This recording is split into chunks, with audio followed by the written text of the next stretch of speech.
What is going on, guys? Brandon here, and this is a new series that I'm starting on my channel. It's going to be quite a short series, and this is New Star Soccer G Story. This is basically the old New Star Soccer you used to see, but with like a book aspect to it. Only goes on for a season. I don't think you play all games, you just play different scenarios of the season. Yeah, it's quite short at the moment. Hopefully they increase it. Let's go to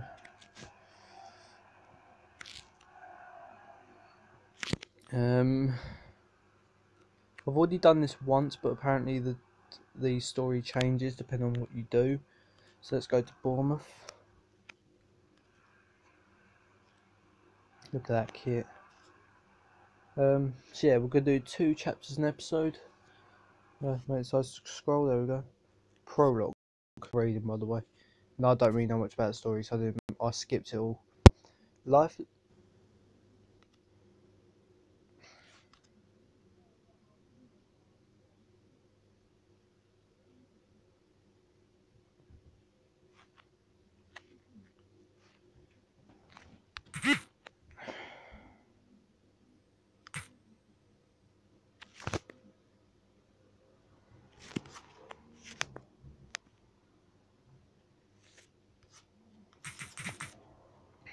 Sorry guys, my phone had a funny 5 minutes then. Life is all about choices, good, bad, wrong, or right. We all have to make them. Every choice you make alters who you are and what you might become. Right, park life. It's the last minute of the cup final. The ball's at my feet as I'm running down the wing at full pelt with my team surging forward behind me. The seats in the stadium clatter as the fans get to their feet in expectation. The defender slides in recklessly as I close in on the 18-yard box, but I carry the ball past him easily. I look up just once as the goalkeeper rushes out to shut me down and pick my spot. My legs blur as I pull the trigger and lash the ball past the keeper's outstretched hands. The ball streaks through the air, arching into the top corner and sending the crowd into a whooping frenzy. Goal. I've just won the cup for Bournemouth. My teammates congratulate me, spinning and shaking me. Whoa, wait a minute. Who's this old guy? What's a bus driver doing on the football pitch? Wake, sleepyhead. You must have missed your stop. You're at the bus depot. Oh, damn it. I'm supposed to be playing in a real football match at my local park. Our manager, who we call the Gaffer, spots me as I come running across the park, late for the warm-up again. He shouts, I won't need a warm-up this time. I'm already sweating like a racehorse. He gives me a bawling out, half of which I'm not even listening to because I've heard it all before. Plus, I'm trying not to laugh at my mates. Trying not to laugh as my mates are mucking about behind him. He finally runs out of insults. I need you. I was reading that. No, I was reading that. Alright, I wasn't reading that. Never mind. Low score there. Don't know what the other 2 pages were because I didn't read it. Nicely done, says the Gaffer. Good to see all my hard work hasn't gone to waste. I'm pretty pleased with my shooting, especially when I'm only wearing a pair of banged up boots. I bend down to tie a loose lace and see the Royals are warming up in the opposite goal. The net bulges every time one of them shoots. Hopefully that means their keeper is no good. Come on, says the Gaffer. Get those laces tied. We haven't got all day. The Gaffer is pointing some cones. Let's see what your dribbling's like. The standard dribbling course that you got on New Star Soccer. How's that, I ask. The Gaffer smiles. Not bad. Reminds me of when I was your age. I could make the ball talk. Did I ever tell you I got a trial? Was it a criminal one? I say, laughing. Oh, you're funny, says the Gaffer. Only as criminal as your jokes. Remind me to drop you next match. He puts the ball down. This is a dead ball situation. I hold back the urge to pull another wisecrack and get ready to take the free kick. Let's just bang this one. Dimmy Pyatt style. Bang. There we go. Good enough, says the Gaffer. I think he could be a bit more enthusiastic than that. It's not easy getting around a well-positioned wall, but the Gaffer isn't one to go overboard with praise. Scoring from a free kick is all about spotting the defender's weaknesses, he goes on. Shows you're thinking. Yes, I am. I'm thinking that's enough practice. Let's get on with the game.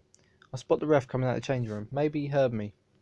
We finish the warm-up as the ref signals for the teams to get into position. The Gaffer calls us together. Get round here, he says. We do what he says because it makes him feel like a proper manager. Wondering what his inspirational team talk is going to consist of this afternoon, his words of wisdom are legendary. When the tough get going, the going gets tough. It's not over till the fat lady blows a whistle. They score 2, we score 3, we win. Simple as that. We've got Michael Owen in the team here. You should be proud to wear that shirt. I'm not very proud to wear this shirt. The gaffer says it's a genuine replica Real Madrid shirt. We call it genuine fake Madrid shirt because he brought a box load down the market. The gaffer stares at us. He's got a weird look in his eyes that tells us today's team's talk is going to be different. He just nods his head like one of those toy dogs in the back of a car. We're looking at each other, thinking he's finally gone totally gaga.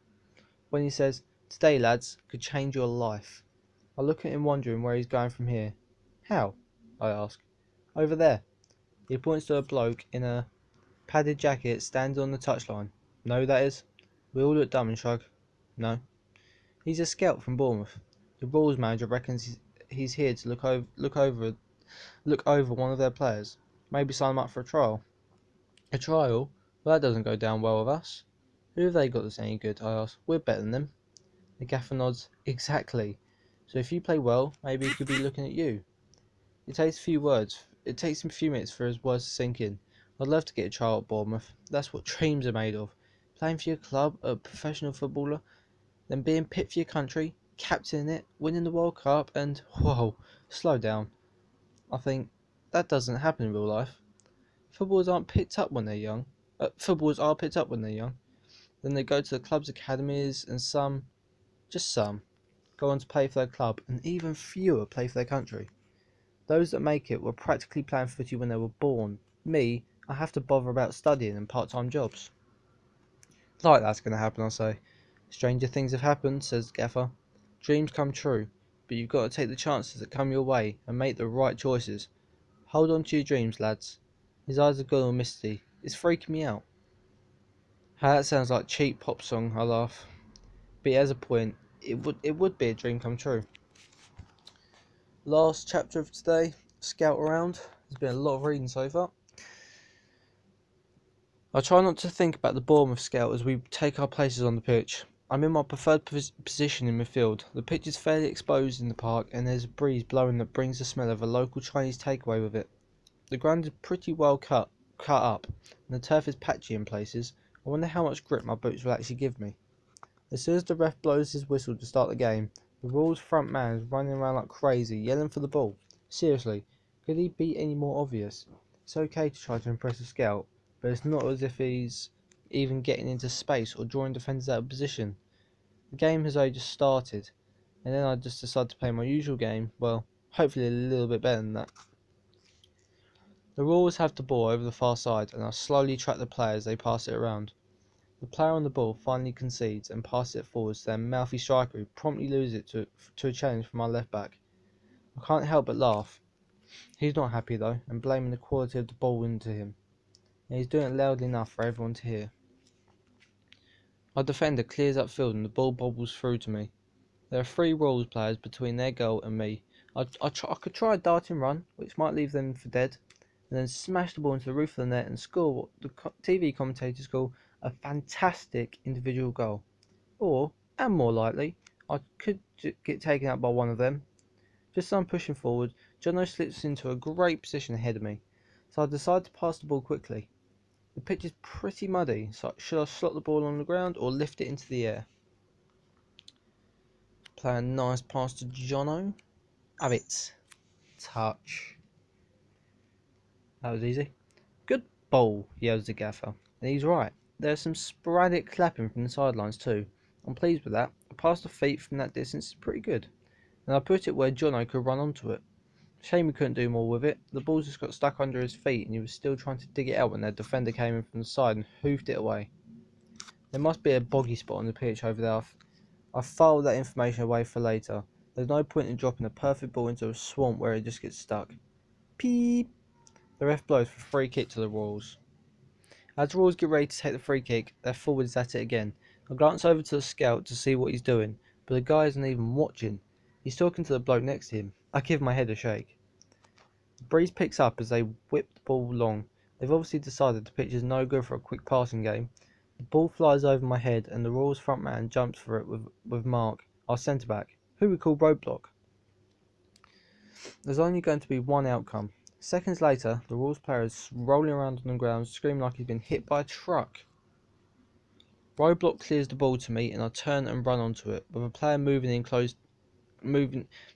to close me down. Time to offload. So let's try and whip the ball over him.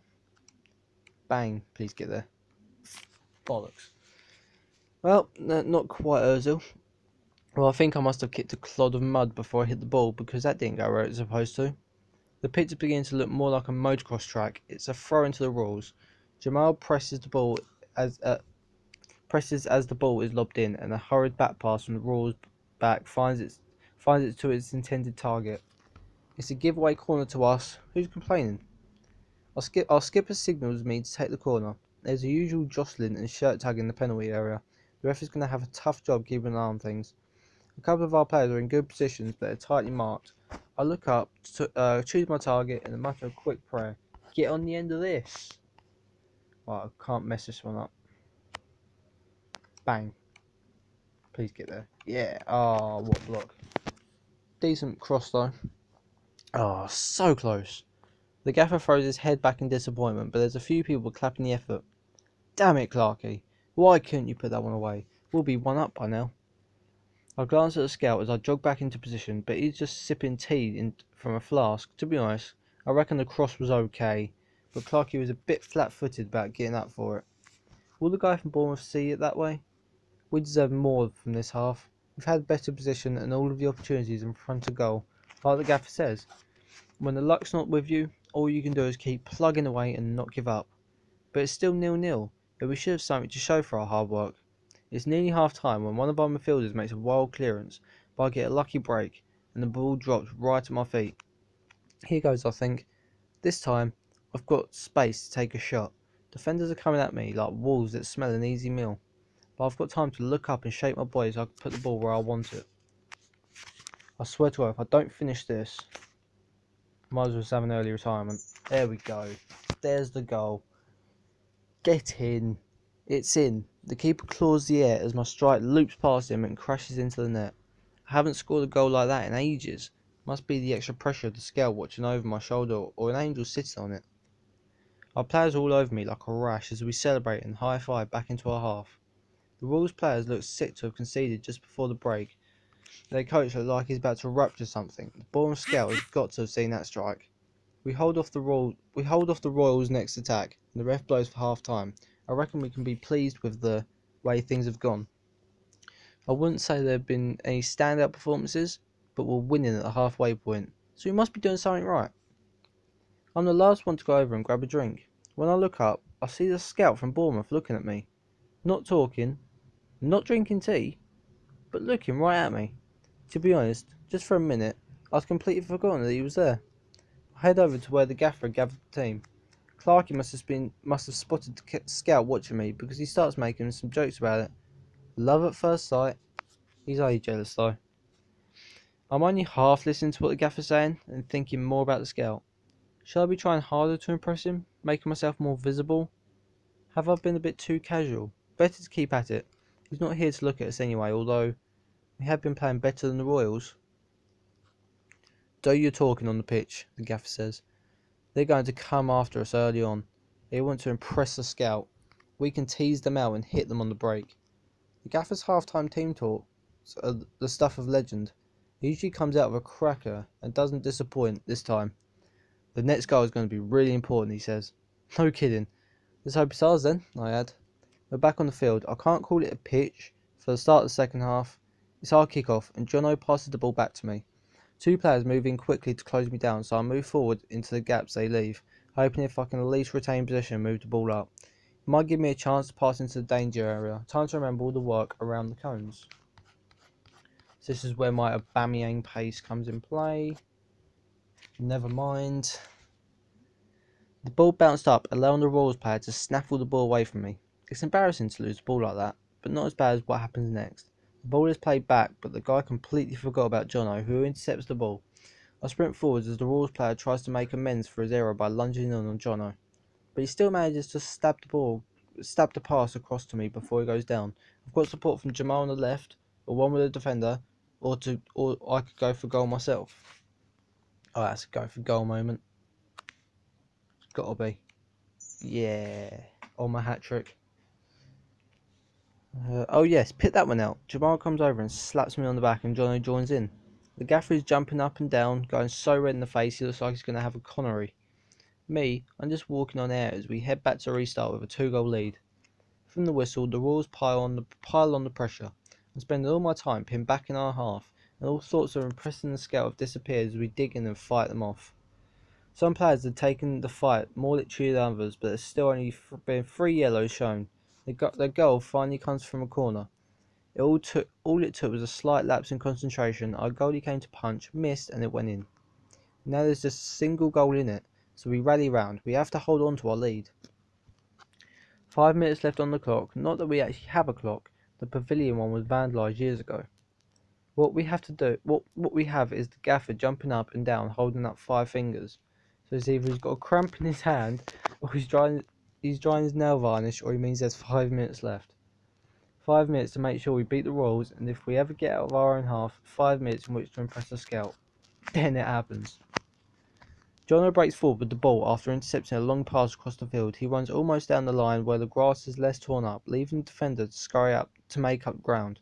Jamal and I take off after Jono in support, moving towards the middle in anticipation of a cross ball. He's almost run out of pitch. Come on, Jono, cross it! A bit of weight on the cross so it'll fly better, and a nice height for me, please. Oh, I'm not very good at headers. Bang. Come on, hat-trick hero. I am so bad at headers. Goal! An awesome ball in from Jono, and it's just a nod in from me. We've got them on the run now. Definitely. Jono, Jamal and I are in a huddle as we head back to the centre circle. Jono's laughing because I've got all this mud on my forehead now. Our teammates come over. The relief of having our 2-goal lead back is obvious. The Royal defenders are spitting blood and blaming each other. The mouthy forward tries to get in their faces, but their captain moves him away. The gaffer shouts from the touchline, "Nice to see you using your head." We can't be long left now, and with a 2-goal cushion, we're quite happy to bring down the shutters on the game. But then things turn nasty. Their mouthy forward slides in on Clarkey and completely takes him out. Suddenly, both teams are in other's faces, and I step in to try and cool the situation down. Clarkey's back up on his feet like a shot and shoves the Royals player over. He hits the ground as though he's been headbutted. The ref gives the Royals player yellow, and even though it's clearly a red, and shows Clarkey a straight red. That can't be fair. I can feel the hairs on the back of my neck rise and there's more shoving going on. The ref blows whistles several times and somehow manages to bring things in order. Once the heat has died down, we set ourselves to defend the free kick. The free kick comes in and I leap to intercept. Can I get this header to him? Please get there. Please, please. No! I just can't header straight. I easily head the ball away and out of play. The ref gives 3 blasts on his whistle and we've won the match. The gaffer comes over to congratulate us. Winning by a 2-goal margin was the best we've ever done against the Royals. Maybe it was the influence of the scout. Hey, perhaps we should get a scout along to every game if that's how you're going to play, the gaffer suggests. Yeah, but within a few games you'd have no one left in the team because we'll all be off playing for Liverpool, Man City or West Ham, I say. My teammates laugh.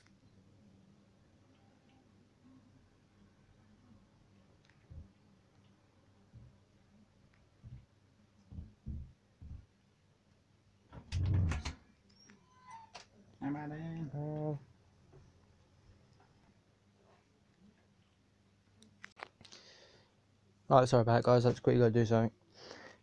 In your dreams, he says, I hang around outside the pavilion, chatting with some of the players and hoping that the Bournemouth scout will have something to say to me. Something good, I mean. Then I hear the gaffer calling my name, and I look up. He's standing over with the scout. Jono nudges me, and I get up slowly and jog over. The scout gives me a nod. You did okay, he says to me. His voice is low, gravelly, like he's smoked way too many cigarettes. He doesn't smile. I wonder if he ever does. I wait for him to add something. Is that it? What should I say? I don't know. So I just say, thanks. He glances over at the gaffer and then he says something that sets my heart racing. Give me your details, he says. I'll be in touch. I get home and throw a mac and cheese in the microwave. I'm still buzzing from today's events. Who'd have thought this morning that I'd be watched this afternoon by a scout from Bournemouth? I'll tweet a couple of messages and text mates with the news. I can't wait to see their faces. They won't believe me, of course. No one else, no one else is in, so I head upstairs, watch a bit of TV on my laptop, then it's lights out. I can hardly sleep. I keep seeing the stony-faced scout and events from the match that are playing round and round in my head like the action replay from hell. The simple fact is that the Bournemouth scout must see hundreds of players over a season, probably thousands. Was I really better than most of them? Eventually I must have fallen asleep because next thing I know it's morning and the alarm on my mobile is playing the theme to Match of the Day. I pick the phone up to hit snooze. Just as it pings with a message, I check my inbox. Me and mates going round mall to chill. See you there, Jen. Be out tonight. Food in the fridge, Mum. New message reads, trial tomorrow. Bournemouth training ground. Starts 9 AM. Be there. I reread the message from the boss again and again. I can't believe it. I've actually got a trial of Bournemouth. And then there's chapter 3, which will be next episode. I do hope you enjoyed.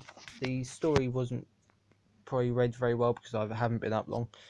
But I do hope you enjoyed. If you did, don't forget to leave a like, comment and subscribe if you're new. And I shall see you in the next episode. Peace.